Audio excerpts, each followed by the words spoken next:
영적으로 성숙한 성도이란 제목으로 말씀을 선포합니다. 먼저 이 빌립보 교회가 세워진 가정을 잠깐, 오늘 영적으로 성숙한 성도의 배경이 되는 빌립보 교회 교회가 세워지는 배경을 잠시 말씀을 드리고자 합니다. 사도 바울은 2차 전도 여행 중에 1차 전도 여행 기간에 자신이 세운 교회들을 돌아보고 또 성도들을 좀 더 믿음으로 성숙하게 하고 또 신앙생활 잘할 수 있도록 그렇게 하기 위한 계획을 세웠습니다. 그래서 성령님, 그런데도 불구하고 성령님께서 소아시아에 복음을 전하는 것을 막으셨어요. 그래서 잠시 전도하는 것을 중단을 하고 지금 그렇게 흑해와 지중해를 연결하고 있는, 그러면서 유럽을 마주보고 있는 소아시아 서쪽 끝인 드로아에 잠깐 거기서 머물게 되집니다. 그 드로아에 있을 때에 마게도냐 사람 하나가 한상 중에 찾아와가지고 우리 좀 도와주라 이렇게 얘기를 한다.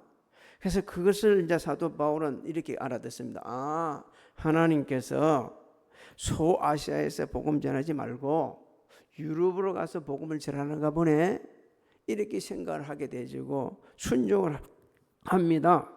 그래서 가서 복음을 전했는데 그쪽이 바로 빌립보고, 그 다음에 이 빌립보 교회는 유럽의 최초로 복음이 전개되면서 세워진 교회가 됩니다.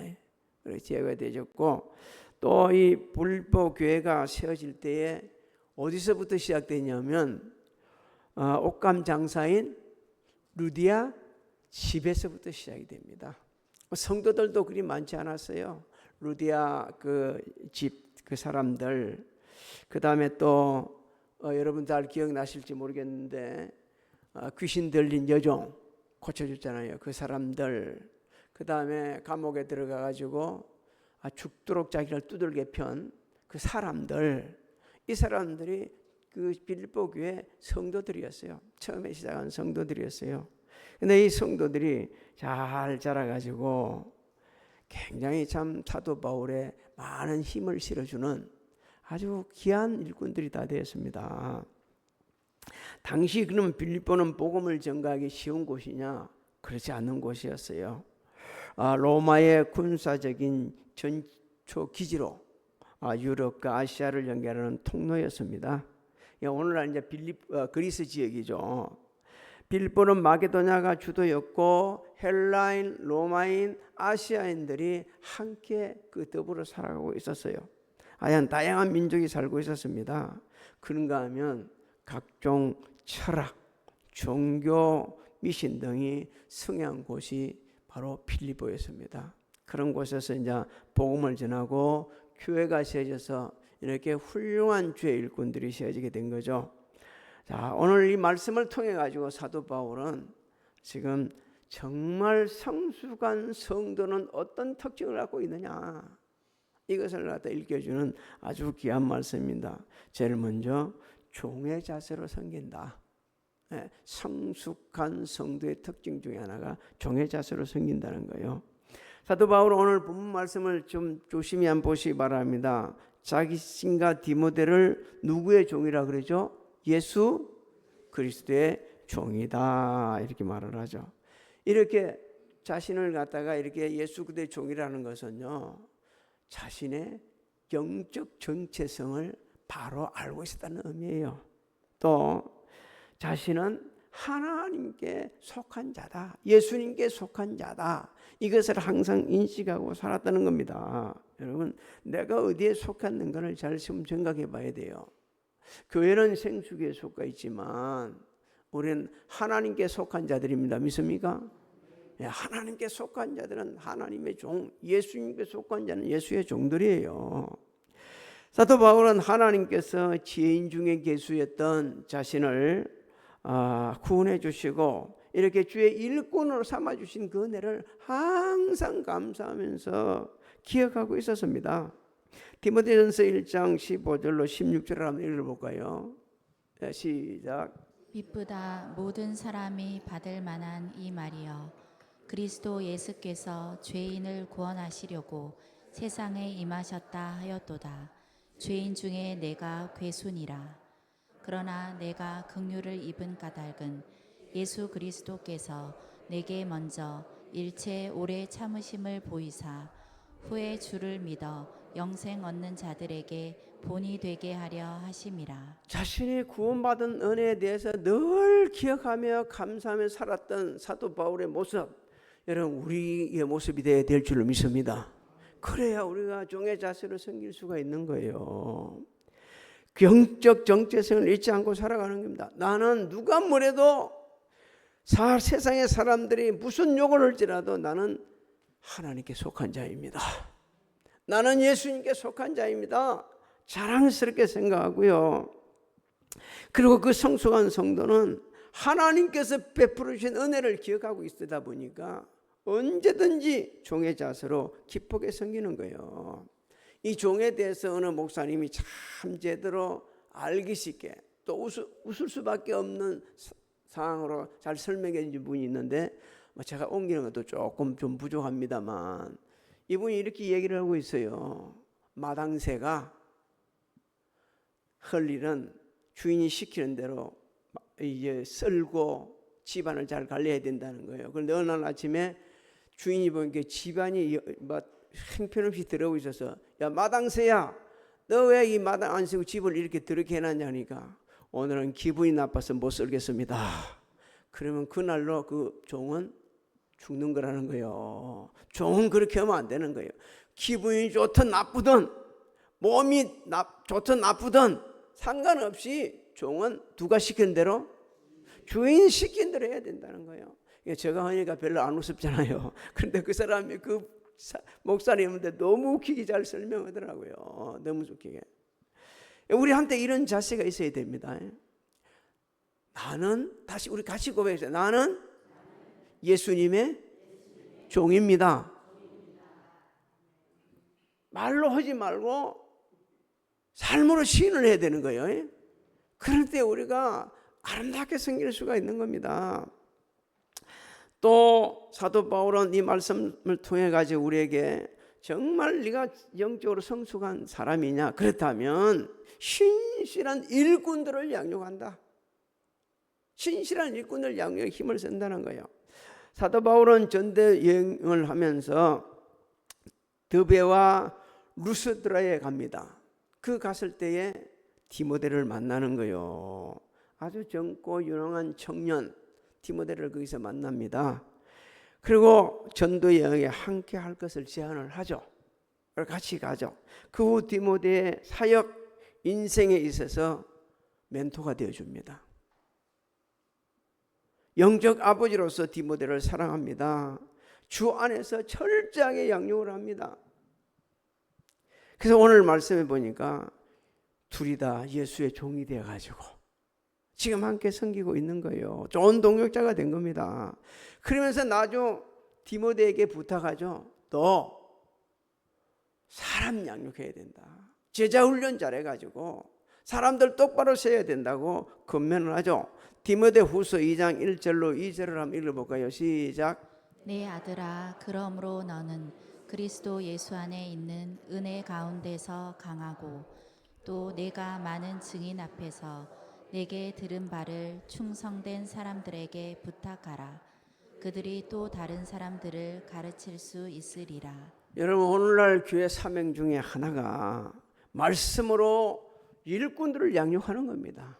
우리는 다 알고 하는 성경 구절을 암송하면서도 실체를 못 하고 있는데, 하나님의 말씀은 교훈과 바르게 함과 유익하다고 그럽니다. 그리고 그렇게 그 말씀을 가지고 하나님의 사람으로 양육해야 되는 거예요. 모든 선을 감당할 일꾼으로 양육해야 되는데, 그렇게 하신 분들은 지금도 교회들이 든든히 세워져 가고 있습니다. 우리나라 교회가 세워지면서 주일학교 학생에 대해서 별로 관심을 가지 않을 때 한 분만 주일학교에 대한 관심을 가졌습니다. 미쳤다 소리를 들어가면서 아이들에 대한 열정적으로 아이들을 양육을 했어요. 근데 그 교회가 지금은 아이들도 넘치지만 어른들도 차고 넘칩니다. 건강한 교회로 세워져 있어요.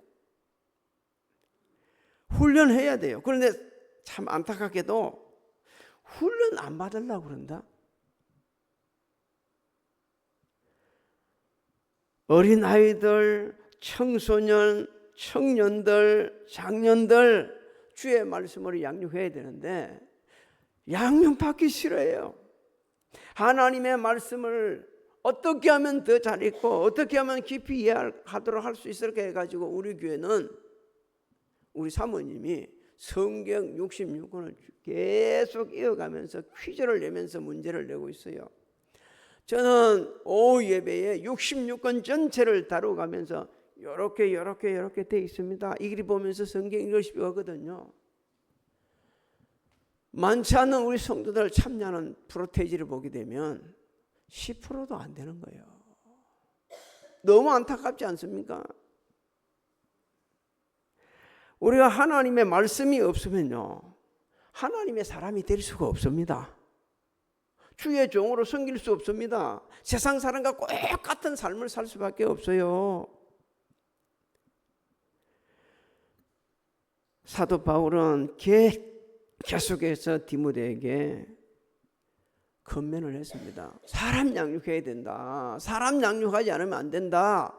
제자 훈련해야 된다라고 말씀을 하죠. 디모데전서 4장 14절로 16절을 한번 읽어볼까요? 시작. 내 속에 있는 은사 곧 장로의 회에서 안수받을 때에 예언을 통하여 받은 것을 가볍게 여기지 말며 이 모든 일에 전심전력하여 너의 성숙함을 모든 사람에게 나타나게 하라. 내가 내 자신과 가르침을 살펴 이 일을 계속하라. 이것을 행함으로 내 자신과 내게 듣는 자를 구원하리라. 여러분, 성숙한 성도의 특징이 여기 있습니다. 하나님께서 우리에게 주신 은사, 하나님께 우리에게 주신 말씀, 이걸 전심전력을 다해 가지고 복음도 전하지만, 자신도 복음도 전하지만 또 복음을 전할 일꾼을 양육하는데 쏟아붓는 거예요. 할 수 있는 모든 걸 다 하는 겁니다. 정말 성숙한 성도입니까? 그렇다면 예수 그리스도의 온유하고 겸손함을 닮아서 은혜로운 영향을 끼치죠. 예수님이 제자를 몇 년 동안 훈련시켰습니까? 3년 반 가까이를 훈련을 시켰어요. 그것도 반복적으로 계속 반복적으로 또 반복하고 또 반복하고 반복했는데, 예수님이 성천하실 쯤 되었을 때 제자들을 테스트해 보니까 제대로 되어 있었어요? 안 돼 있었습니다. 제자들은 자신들은 잘 돼 있었다고 생각했죠. 그래서 주님이 부탁했습니다. 부활하시고 나서 40일 동안 하나님 나라에 대해서 말씀하시면서 어디 떠나지 말라고 그랬어요? 뭐 받기 전에? 그리고 나서 사람들이 변화됐어요. 제자들이 그때 변화가 됐어요. 오늘날도 마찬가지입니다. 영적으로 성숙이 하루아침에 이루어지는 거 아니에요. 결코 이루어지지 않습니다. 반복적인 훈련, 계속 반복적인 훈련을 해서 듣기 싫을 정도로 이 훈련이 이루어져 가지고, 그리고 성령 충만을 받게 되지면 그때 복음을 전하고 섬기는 일에 헌신하고 자신과 함께 일할 일꾼들을 양육해 가는 겁니다. 그러면서 그 삶 속에 살아계신 하나님을 증언하기 시작하죠. 열악한 성도들을 말씀으로 가르치죠. 시리에 빠져 있는 성도들을 소망을 주죠. 고난 당하는 자와 함께 하죠. 선한 사업에 부해지면서 하나님의 말씀을 삶 속에 적용을 하는 겁니다. 바로 그 성도들이 당시 빌립보 교회 성도들이었어요. 사도 바울이 마게도냐를 떠난 때부터 감옥에 있을 때까지 우리 서성을 도우자, 물질로 도우고 기도로 도우고 사람을 파송해서 도우면서 주의 일을 감당했습니다. 또 사도 바울은 이 본문 말씀을 통해 성숙한 성도의 증거는 하나님이 주신 직분대로 섬긴다는 거예요. 말씀 속에 보면 그리스도 예수 안에서 빌립보에 사는 모든 성도 또한 감독들, 그 다음에 집사들 이렇게 말합니다. 여러분, 성도라는 단어가 얼마나 아름다운 단어인지 여러분 이해하십니까? 거룩한 자들이라는 것이에요. 성도 그러면 거룩한. 우리는요 그 장례식장에 가지고 예수 믿는 분이 성도 그러나 놓으면 사람들이요 이렇게 생각하는 경우가 많습니다. 저분 개인신이 예수 믿어 갖고 천국 갔네. 물론 그런 분도 있을 수 있겠지만 성도라는 그 단어 자체가 얼마나 귀한지 하나님께서 그렇게 구별한 자요. 할렐루야. 그래서 천국 가는 겁니다. 세상에 사는 동안도 하나님께서 거룩히 구별한 사람들이 성도들이요. 믿습니까? 그런데 세상하고 똑같이 뒤섞이면 안 되죠. 하나님이 우리를 성도라고 구별해 놓으셨어요. 또 감독들, 그 당시 감독들은요 성도들을 보살피기 위해 가지고 자신의 삶을 완전히 주님께 드린 사람들이요. 가정도 잘 살펴야 되고 자녀들도 잘 양육해야 되고 성도들도 잘 가르쳐야 되고 건면해야 되고 누가 와가지고 죽인다 그럴 때 화내지 말고 참 진짜 고통스럽게 그러면서 모든 걸 참으면서 주의 일을 감당했던 분들이었습니다. 집사들, 주의 종들이 일할 수 있도록 뒤에서 말없이 헌신하는 분들이요. 오늘날도 교회가 아름답게 세워져 가는 것은 각자 하나님께 주신 직분대로 섬기고 있기 때문에 돌아가는 겁니다. 교회가 돌아가는 거예요. 사랑하는 성도 여러분, 저와 여러분들은 하나님께서 베푸신 은혜를 매일 기억하면서 내가 어디에 속하는가를 잊지 항상 기억하며 살아야죠. 어느 누가 무슨 말을 할지라도 나는 누구와 함께 속했다? 자신 있게 당당하게 아주 강하게 선포할 수 있어야 됩니다. 그러면서 예수 그리스도 안에서 항상 기도하면서 주님 닮은 삶으로 주신 사명을 잘 감당할 수 있게 해달라고 기도해야 되는 거예요.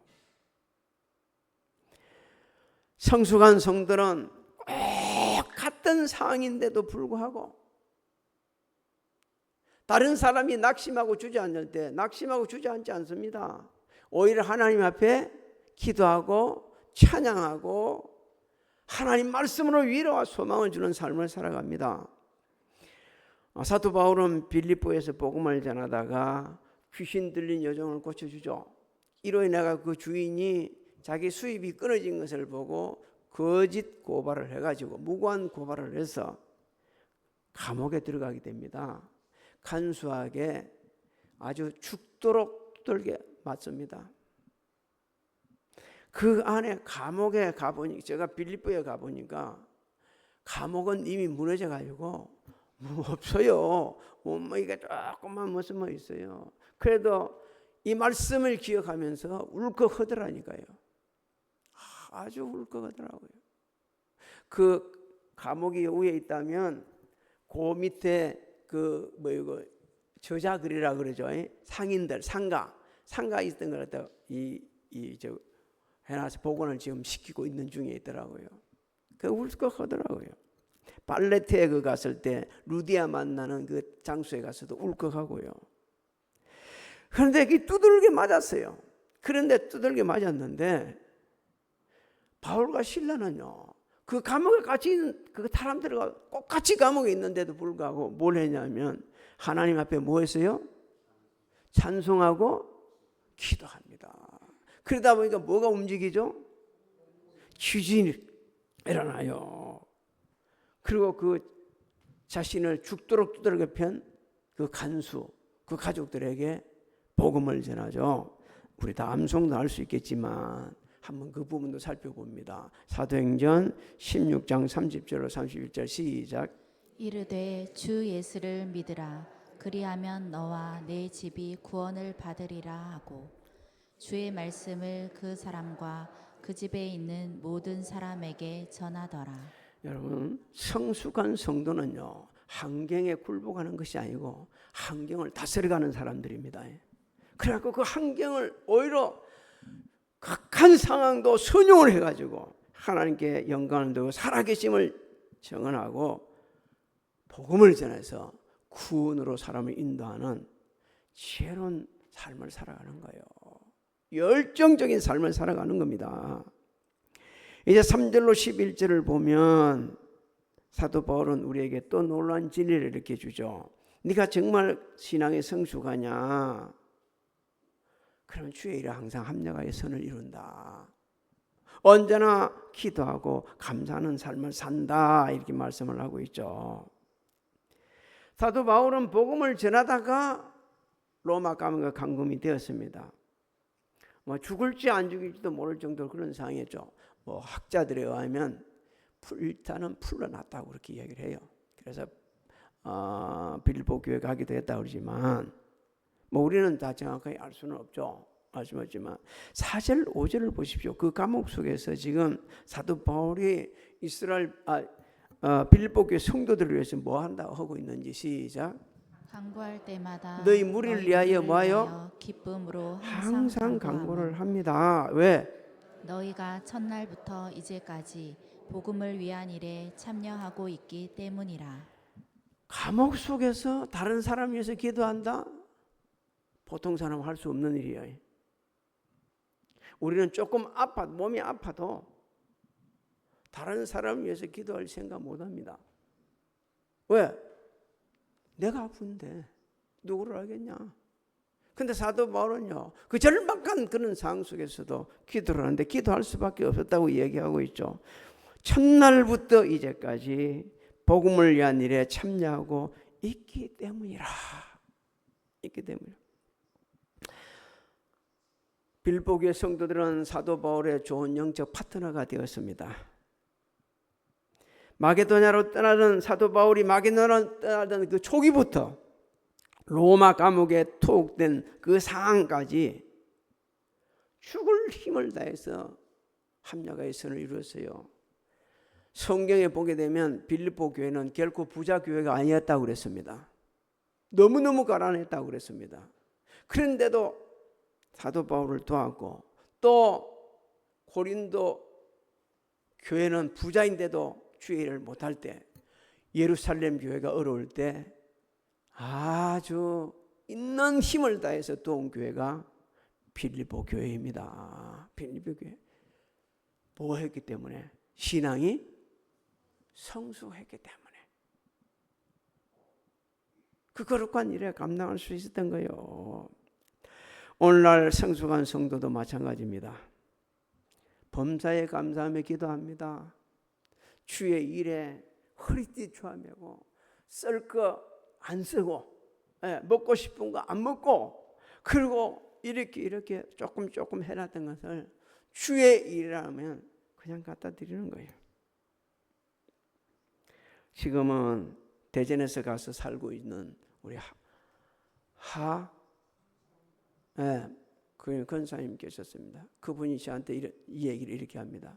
목사님, 하나님은요, 어떻게 저한테 돈 조금 있는 것만 있으면 알아가지고 그거 내놓으라고 얼마나 하는지요. 그래갖고 아마 이거는 안 내면 못 살 것 같아서 못살게 해가지고 내게 하신다고. 참 귀한 분이었습니다. 애쓰고 수고하고 헌신하면서 섬겼던 분 중에 한 분입니다.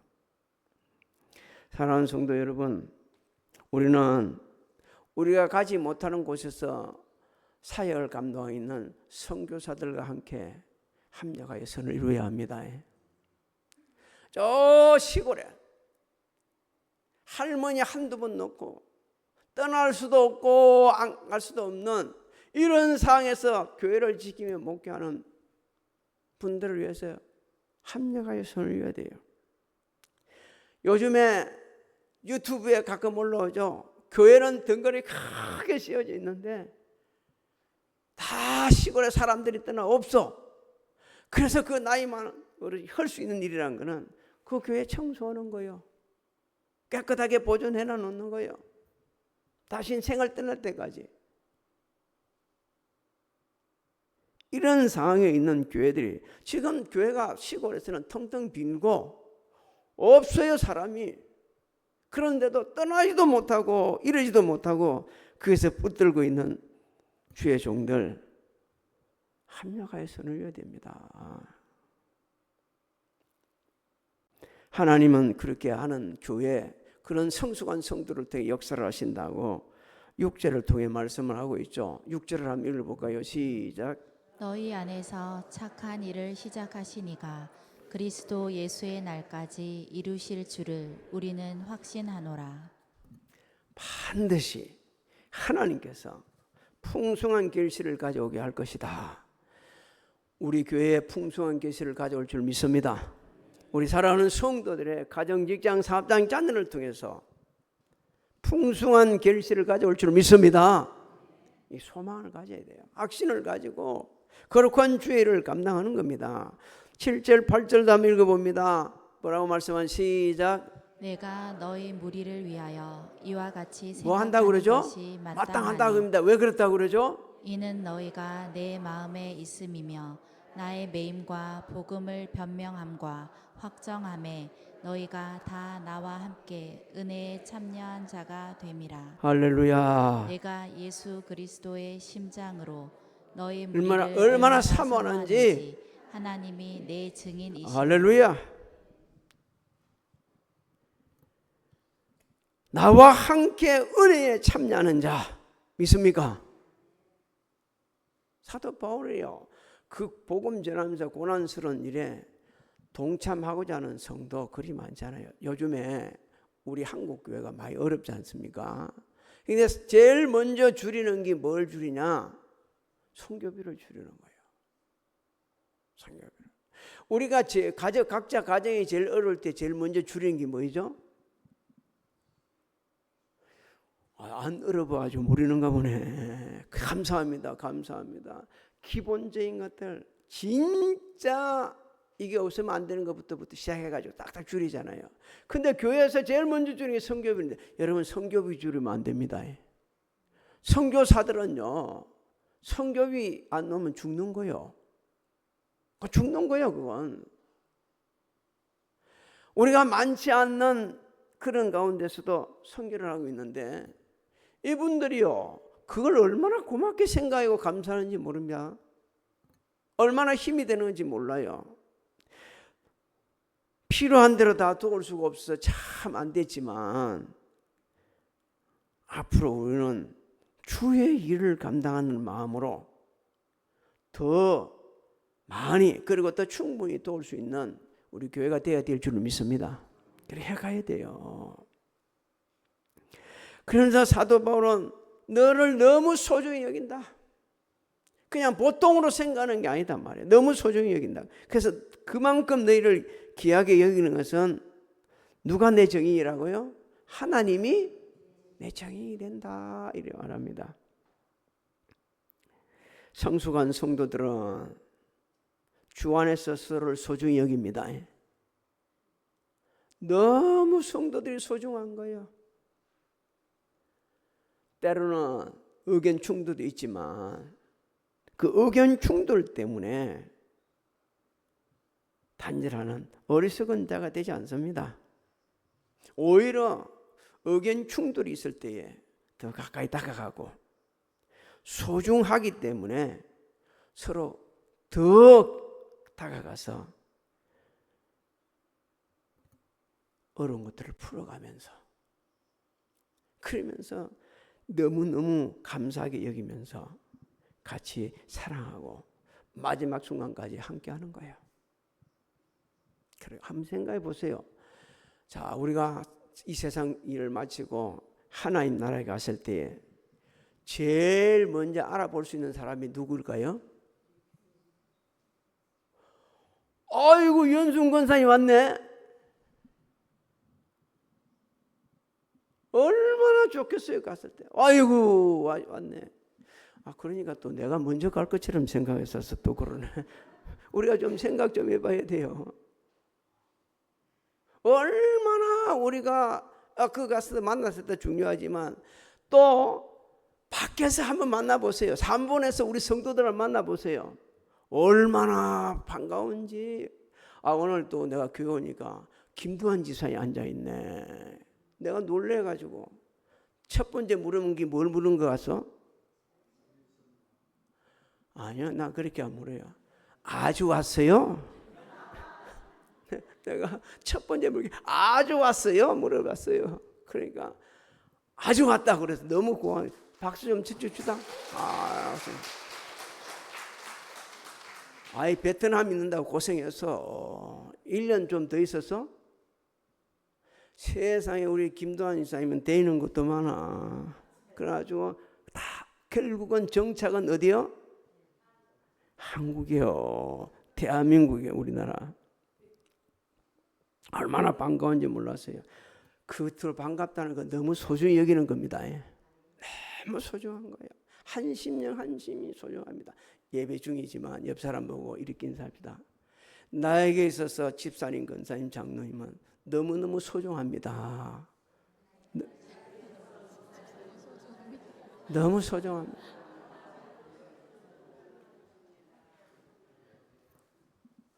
속도 그러기 바랍니다. 속도 그래야 돼요. 9절부터 11절 다 읽어봅시다. 계속해서 기도합니다. 시작. 내가 기도하노라. 너희 사랑을 지식과 모든 총명으로 점점 더 풍성하게 하사 너희로 지극히 선한 것을 분별하며 또 진실하여 허물 없이 그리스도의 날까지 이르고 예수 그리스도로 말미암아 의의 열매가 가득하여 하나님의 영광과 찬송이 되기를 원하노라. 할렐루야. 사도 바울은 빌립보 교회 성도 지금도 참 중요하지만 지금도 신앙이 성숙하지만 지금처럼 아니고 더 지속적으로 성숙하기를 원한다는 거예요. 그래서 하나님의 거룩한 뜻을 잘 깨닫고 귀하게 쓰임 받기를 원한다고 기도를 하고 있는 겁니다. 아마 주의 종들이 대부분 그럴 겁니다. 주의 성도들이 지금도 감사하지만 점점 영적으로 성장하고 성숙해서 하나님의 뜻을 따라 귀 쓰임 받고 또 동력자가 되고 하나님을 영화롭게 할 뿐 아니라 그 삶 자체가 행복하기를 위해서 기도를 할 겁니다. 사랑하는 성도 여러분, 성경은 우리에게 이렇게 말씀해 줍니다. 제가 그대로 한번 옮겨볼게요. 예수 믿는다고 다 같은 레벨의 사람들이 아니다. 성숙한 성도가 있는 반면 미성숙한 성도가 있다. 신앙생활 오래 했다 해가지고 성장하고 성숙한 성도라고 할 수 없다. 다 아니다.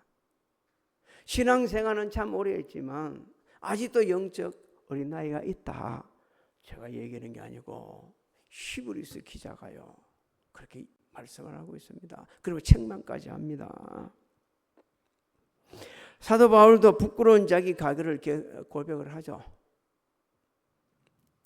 나 영적으로 어렸을 때가 있었는데 그때 보면 내 말하는 거, 깨닫는 거, 생각하는 게 다 어린아이 같았다. 그런데 장성한 후에 그 어린아이를 다 버려버렸다. 사랑하는 성도 여러분, 영적으로 성숙한 성도는 어린아이 일을 버려버립니다. 어린아이 일에 매여 있는 게 아니에요. 버려요. 그걸 버려버립니다. 과감하게. 그리고 하나님께서 주시는 지각을 사용을 합니다. 그 지각을 사용해가지고 얻은 게 선한 건지 얻은 게 악한 건지 분별을 하죠. 그리고 종의 자세로 섬기는 거예요. 하나님께서 주신 지각을 선용해서 직분대로 섬기는 거예요. 더 나아가서는 서로를 너무 소중히 여깁니다. 가족뿐만 아니라 우리 서로를 너무너무 소중히 여기는 거예요. 여러분 좀 냉철하게 제가 말씀드리면 우리 가족 중에 내 친척 중에 내 형제 중에 천국에 같이 못할 사람도 있어요. 우리가 영원히 하나님 나라에 가서 같이 살 사람들은 오늘 예배드리는 저 여러분들입니다. 소중히 여기시고 영적으로 날마다 묵상하면서 성장한 성수가요 더 기쓰임 받기를 주님의 이름으로 축복합니다. 축복합니다. 우리 주 예수 그리스도의 은혜와 하나님 아버지의 만극하신 사랑하신가 성령님의 감화감동 교통의 역사하심이 오늘 예배드리는 사랑하는 성도들 머리 위에와 가정, 직장, 사업장, 자녀들 진행하던 일들 우리 교회 위에 대한민국 위에 지금으로부터 영원토록 함께 하시는지어다.